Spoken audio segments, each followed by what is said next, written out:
إلا الله لا إله إلا الله لا إله إلا الله لا إله إلا الله. الحمد لله رب العالمين والصلاة والسلام على رسول الله صلى الله عليه وسلم. السلام عليكم ورحمة الله تعالى وجميعا. نحمد الله جميع الحمدنا كما صنف نحمد مولانا Chana Manjay que nous implorons Allah subhanahu wa ta'ala qu'il accorde longue vie et santé de l'union parmi nous ainsi qu'à l'ensemble de nos mamans Sayyidat, Sayyidat Maman Hadijatul Kubra, ainsi qu'à tous les mamans de la Jama, ainsi qu'à tous les Muhaddam, Azatis et condisciples de la Jama et d'ici d'ailleurs.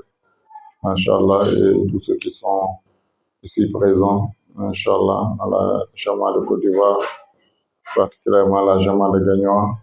Saluons le président Bakary Soumoro, secrétaire Adam Dambélé, Inch'Allah, Sidi Ali, à la partie technique, et Abdoulaye Diaby, de Karamoko, Inch'Allah, Adama, Ahmed, Alassane, Alhamdulillah. Inch'Allah, nous avons entamé la troisième et dernière partie du livre de Kashf al-Ilbas, je crois, car elle était scindée en trois parties, chaque partie a trois sous-titres. Donc voilà la première partie de la troisième partie de la réalisation de la vision que les hommes de Dieu proclament et des propos des oulémas sur la contemplation de l'essence divine d'exalté. Donc, comment on peut réaliser la vision divine et ce que les oulémas en parlent sur la contemplation de la face d'Allah subhanahu wa ta'ala. Baïdi, je dis, à Allah revient le tawfiq.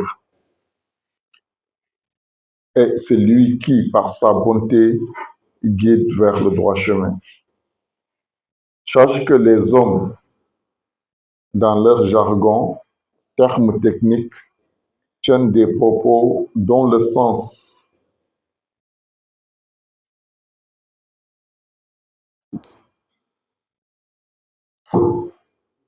dans leur jargon, des termes techniques, tiennent des propos dont le sens n'est pas en réalité tel qu'on l'appréhende. Et il ne les comprend que celui qui s'est abreuvé à leur source. Parfois, le profane, privé de la lumière de conviction, s'y s'oppose et remet en cause ce qu'il proclame. Donc, souvent, le contestateur utilise des arguments non fondés du fait qu'il n'est pas édifié de ce qu'il nie et ce qui aurait permis de saisir concrètement ce qu'on doit contester. De ce fait, lorsqu'il entend quelqu'un proclamer la vision d'Allah, il le contredit en soutenant qu'Allah a dit « les regards ne peuvent l'atteindre » Sourate 6, verset 103. Alors que celui qui réalise cette vision ne réclame pas la vision intégrale al-idrak et ne constate ni la vue ni quoi que ce soit d'autre qu'Allah. Quiconque aperçoit quelque chose d'autre que le contempler, qui est Allah, et dont il croit en l'existence, ne serait que le poids d'un atome, n'est pas exempt d'association, n'est pas exempt d'associatisme caché. Ceux qui réclament cette vision a plus de conviction que quiconque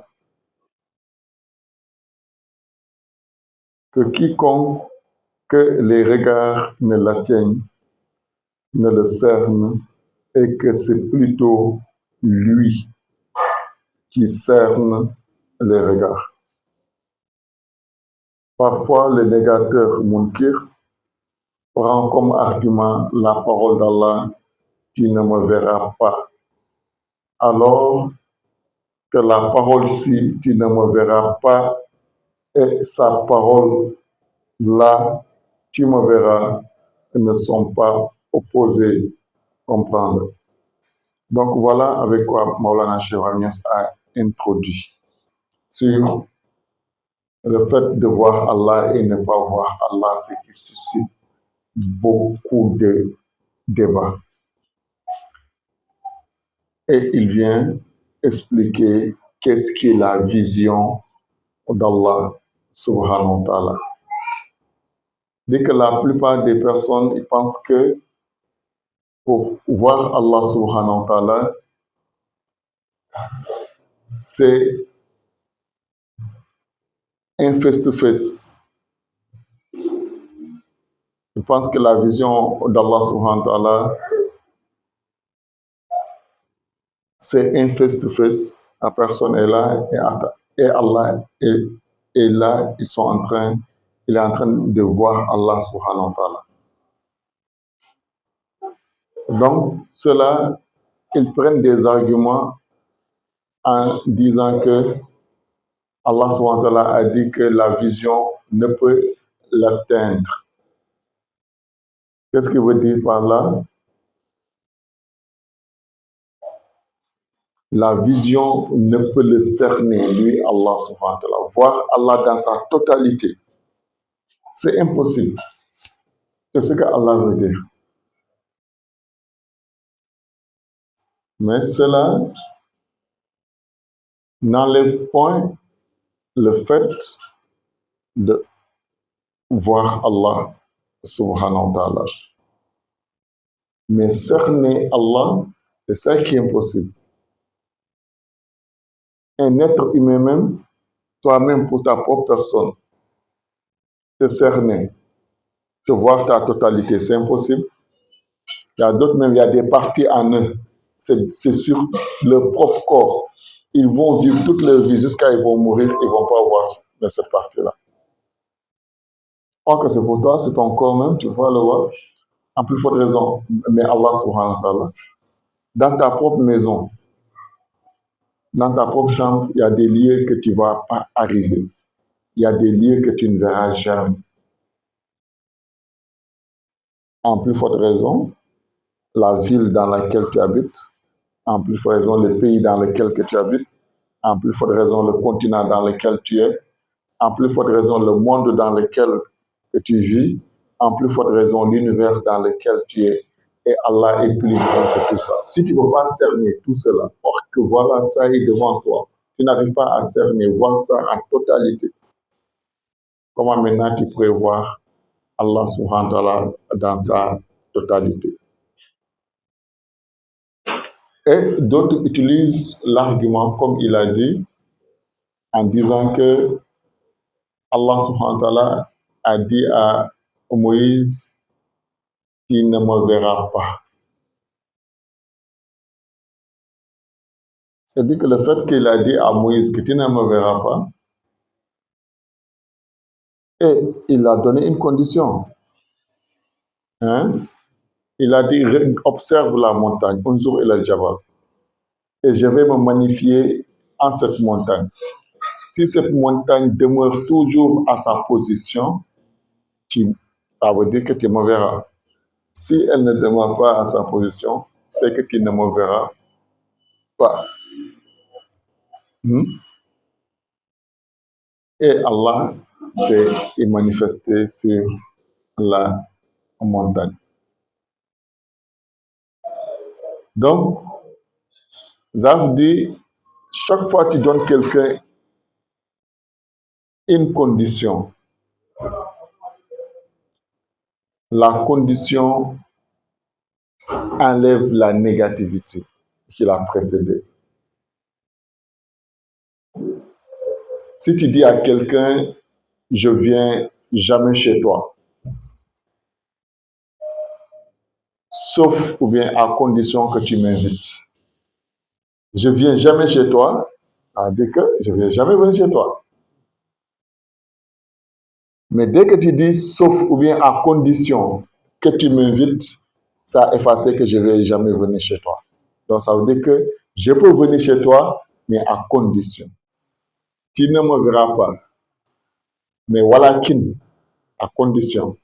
Dès que walakin est venu, la première condition est quittée.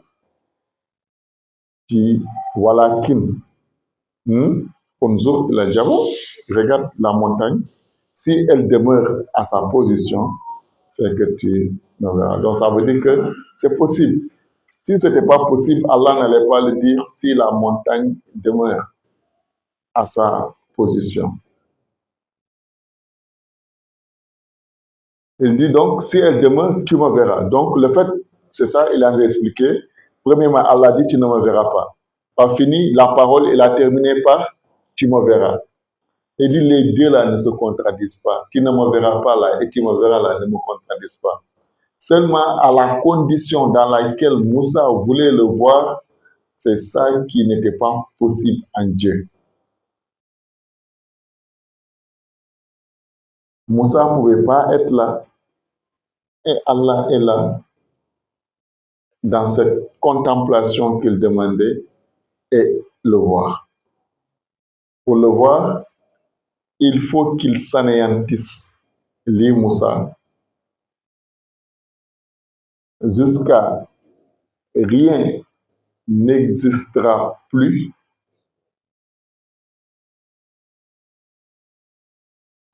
n'aura plus de vision, n'aura plus de visionneur, n'aura plus de contempleur, n'aura plus de haut, n'aura plus de bas, n'aura plus devant, n'aura plus derrière, n'aura plus de proximité, il n'y aura plus d'éloignement. Il n'y aura qu'une seule réalité. Et cette réalité, là où il verra, c'est pas dans ce monde, ni dans le monde de l'au-delà. Là où il le verra, c'est avant ce monde et après ce monde. Pas dunya, pas al-akhirah. Il le verra d'une vision. C'est qu'en cette vision, monde n'existe pas, akhirah n'existe pas, existence n'existe pas, et ça on appelle Qadratul Qudsi.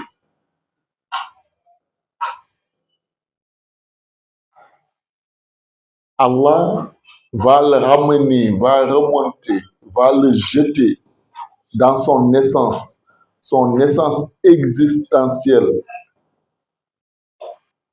Cette existence qui a précédé toute chose.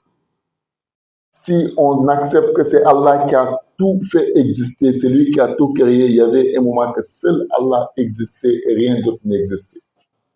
Il n'y avait ni ciel, ni terre, ni haut, ni bas, ni père, ni mère, ni enfer, ni paradis. C'est pour ça que le Majzoub, quand il arrive à cet état, tu lui dis le ciel, il te dit le ciel n'existe pas.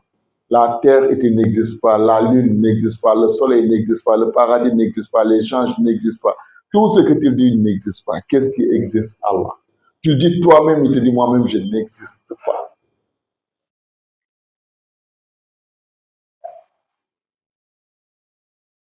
Monde n'existe pas. Akhira n'existe pas. Ce bas monde n'existe pas. L'au-delà n'existe pas. Il retourne dans ce anadaïm d'Allah. Ce présent permanent d'Allah. C'est en nous, il existe un passé, un présent et un futur. En Dieu, ça n'existe pas. Tout ça, c'est une réalité. C'est là où tu arrives en ça, c'est toi que ça devient un présent. Nous, notre monde ici, c'est un futur pour les autres qui ne sont pas encore venus dans ce monde. Donc nous, c'est un présent pour nous. Est-ce que Dieu peut prendre ça donc pour un présent? Ok, il y a Dieu qui prend ça comme un futur. Et le monde où nous vivons, pour d'autres, c'est un passé. Et ils ont déjà vécu ici, ils sont partis. Et pour eux, Dunia, c'est le passé. Ils sont dans un autre monde. Et nous Dunia, c'est notre présent. Et tout cela, ils sont en Dieu. Ceux qui ne sont pas encore venus, ils sont en Dieu. Ceux qui sont là, ils sont en Dieu. Ceux qui sont partis, ils sont en Dieu. Donc, eux là, ils sont là-bas, qu'on appelle nous notre futur. Eux là-bas, c'est le présent. Ceux qui ne sont pas encore venus ici, on dit que eux, ici, c'est leur futur. Hein? Eux, ils sont dans leur présent là-bas. Nous, pour nous, c'est notre passé. Mais eux, ils sont dans le présent. Et nous, notre présent là, c'est le futur de d'autres et le passé de d'autres. Et tout cela, ils sont en Dieu, personne n'est en dehors de Dieu. Donc, Allah, c'est lui qui sert tout ça. Donc, Allah, c'est Anadaim. C'est le présent permanent. Il n'y a pas de passé, il n'y a pas de futur. Lui, il est avec ceux qui ont dit qu'ils sont dans le futur. Ils sont avec ceux qui sont dans le passé. Il est avec ceux qui sont dans le présent. Et tout est présent en lui. Ahira, avec tout ce qui va se passer, c'est un présent devant lui. Il sait tout. C'est pour ça que le prophète nous rend compte qu'est-ce qui va se passer le jour du jugement dernier. Il le voit comme ça, c'est une réalité. Il suffit juste que nous, on arrive là-bas. C'est notre temps qui n'est pas encore arrivé là-bas. Sinon, lui, ça n'a pas de temps pour lui. Lui, c'est un présent, il regarde tout devant lui. Lui, là, Allah souvent, rien n'est en dehors de lui. Et avant qu'il ne crée tout ça, il ne désire tout cela. Ce qu'il était dans cet anéantissement total, il te ramène en ça. Et là, ce que le prophète sallallahu alayhi wa sallam avait dit à Sayyidina Ali, Allah était là, il n'était avec rien. Sayyidina Ali le dit de la manière qu'Allah était là avant de créer rien. Jusqu'à présent, c'est comme ça. Celui qui n'est pas arrivé à cet stade, tu ne peux pas connaître Allah. Il faut que le présent et le futur et le passé soient égaux devant toi.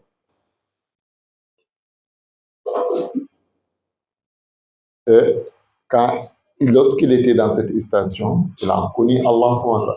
C'est ce que Allah a dit, Moussa. Le fait d'être là, dans ton présent ici, et de vouloir me voir, moi aussi, venir me présenter dans ton présent là, c'est pas possible. De la manière que tu me vois, il faut que tu t'anéantis en moi. Tu retournes. Tu enlèves ton moi.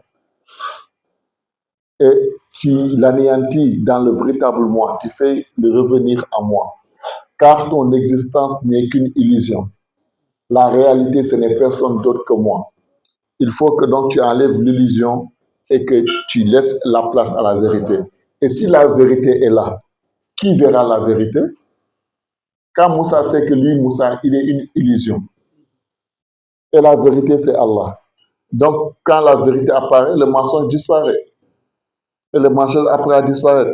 Donc, quand Allah apparaît, c'est pour ça qu'Allah dit, ce bas monde et tout ce qu'elle contient, c'est comme un mirage. C'est comme quand tu marches sur le goudron, quand il fait chaud, tu vois devant, comme il y a des nids d'eau. Mais si tu arrives, à fin, tu ne trouves rien. Tu dis, mais je voyais l'eau, mais rien. Ce bas monde est comme ça. Tout est illusion. La réalité, c'est Allah.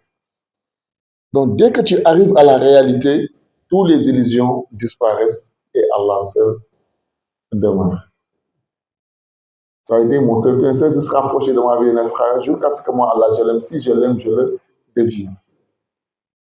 Et ce devenir, c'est le ôter les voiles, afin qu'il puisse contempler la réalité, et le faux disparaît.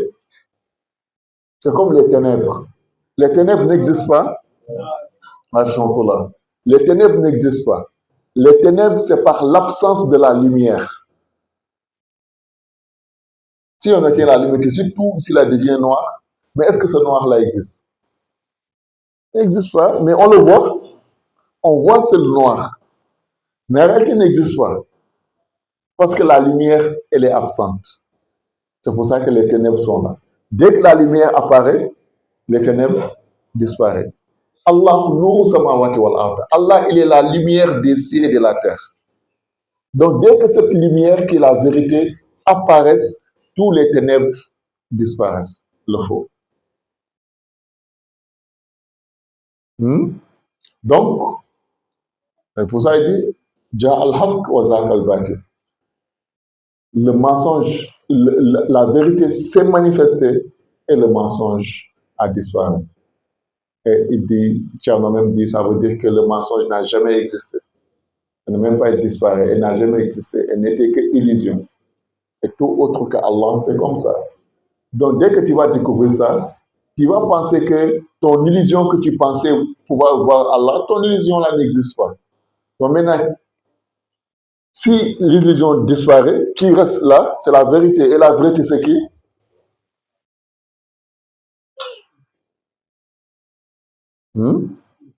Et en ce moment, c'est la vérité qui verra la vérité. Donc maintenant, qui a vu qui? Donc c'est pour ça qu'il dit, l'âme, tu ne peux pas me voir, tu ne peux pas rester Moussa et me voir.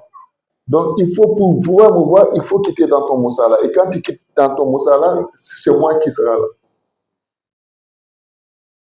Et c'est pour ça, ceux qui disent que comme Dieu a dit à Moussa, l'Antarani, tu ne peux pas me voir, regarde la montagne, si elle demeure, tu me verras. Hein? Et Dieu s'est manifesté sur la montagne. Et la montagne s'est,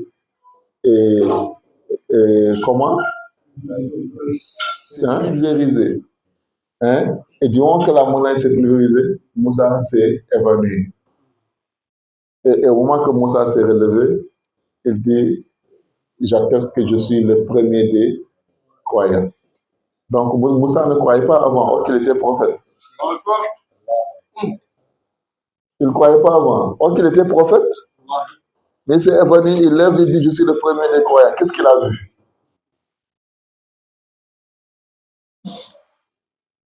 Et deuxièmement aussi, on dit comme Dieu a dit, si la montagne est, et Dieu s'est montré, si la montagne est disparaît. Si la montagne est, tu me verras. Si la montagne disparaît, tu ne verras pas.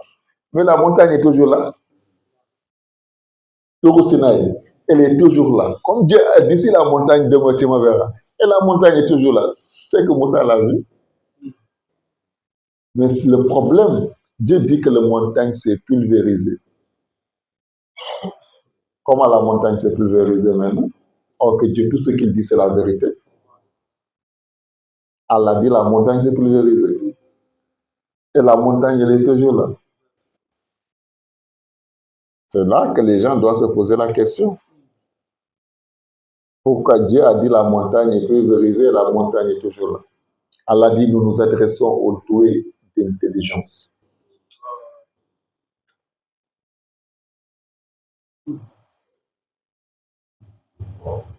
La montagne s'est pulvérisée aux yeux d'Allah du moment que Allah, la vérité, Ja al-haq zaq al-batil. La montagne est illusion. Comme Allah dit, ce monde c'est un mirage. Il a dit unzur. Il n'a pas dit regarde. Il a dit unzur, observe. Observer, c'est fixer quelque chose comme ça et ne pas le quitter. Et de regarder. Ton doigt comme ça, tu le rapproches comme ça, tu le regardes, tu l'observes un bon moment pendant 5 minutes, après tu ne vas plus voir le doigt. Un moment, il va commencer à devenir 2 doigts. Hein? Il va avoir qu'en passe, et comme ça, tu continues, tu ne verras plus le doigt. Tout de suite, je l'ai fait, tout de suite là, le doigt commence à s'effacer, et c'est lui là que je vois. Elle dit, Unzur, la Jama. Maintenant, si je l'observe, je le fixe, je dois penser à la réalité de cette montagne, c'est quoi? Allah dit, nous nous adressons à Dieu d'intelligence. Et c'est là maintenant, Al-Jabal, quand tu calcules, Al-Jabal, le poids mystique de Jabal fait 66. Allah fait 66. Donc d'autres, Unzur et Al-Jabal, Mais une fois que tu comprends Jabal aussi, c'est Allah, là, Jabal disparaît et c'est Allah qui est là. C'est pour ça que la montagne s'est pulvérisée. Et Allah s'est présenté et Moussa a vu Allah subhanahu wa ta'ala. Il n'a plus vu la montagne, c'est Allah. C'est pour ça que la montagne est toujours là. Mais elle est Al-Jabal. Il y a deux Jabal, il y a Jabal montagne et il y a Jabal Allah. Jabal montagne et illusion, c'est juste un nom. Mais Jabal Allah, c'est la réalité de toutes choses. Donc Moussa a vu la réalité et le mensonge a disparu. Et dans ça, lorsqu'il verra Allah sur la montagne, il ne pouvait plus voir n'est-ce que le poids d'un atome sur l'existence qui existait.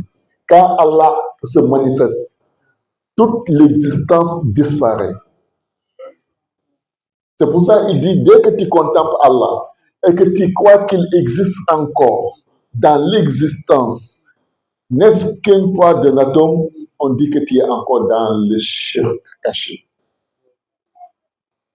le shirk al-khafi. Une fois que tu verras Allah, là-bas, tout disparaît et Allah seul demeure. Et même toi, tu fais partie de cette existence dont tu dois disparaître. Et en ce moment, c'est Allah qui est ça. C'est pour ça, d'une part, c'est ce qu'il dit quand les gens disent que, aussi, d'une part, que l'œil humain ou bien l'être humain, Dieu a dit qu'il ne peut pas le voir. Hein? D'une part, c'est la vérité parce que là où le serviteur verra son Seigneur, il n'existe plus. C'est Allah dit, le mon serviteur ne cesse de rapprocher de moi jusqu'à ce que moi, Allah, je l'aime. Il fait ça quand je l'aime, je le deviens. Il devient sa vue. Quand Allah devient ta vue, est-ce que Allah ne peut pas voir Allah? Et si là-bas, qui a vu qui? Allah qui a vu. Est-ce que c'est toi qui as vu? Non, c'est pas toi, parce que tu n'existais pas. Donc c'est pour ça il dit, tu ne me verras pas et tu me verras, c'est la même chose. Tu ne me verras pas en tant que Moussa, mais tu me verras en tant qu'Allah.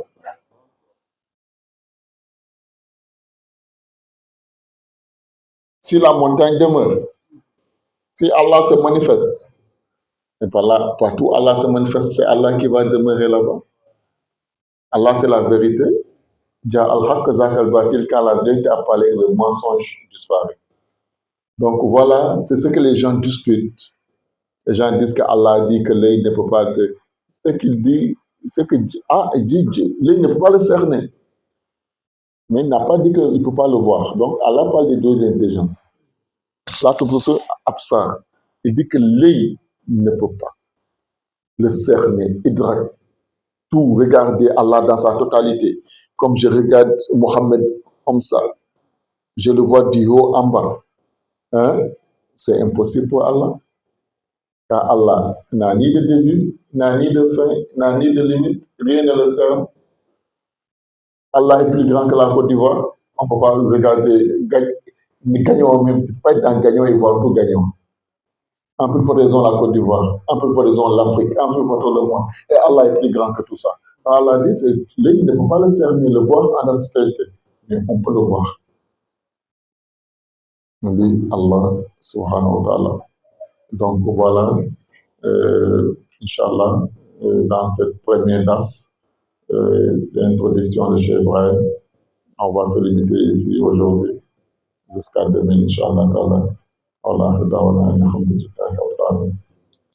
Ya Allah, alhamdulillah, ya Allah, alhamdulillah, ya Allah, alhamdulillah, ya Allah. Alhamdulillah, ya Allah, alhamdulillah, ya Allah, alhamdulillah, ya Allah, alhamdulillah, ya Allah.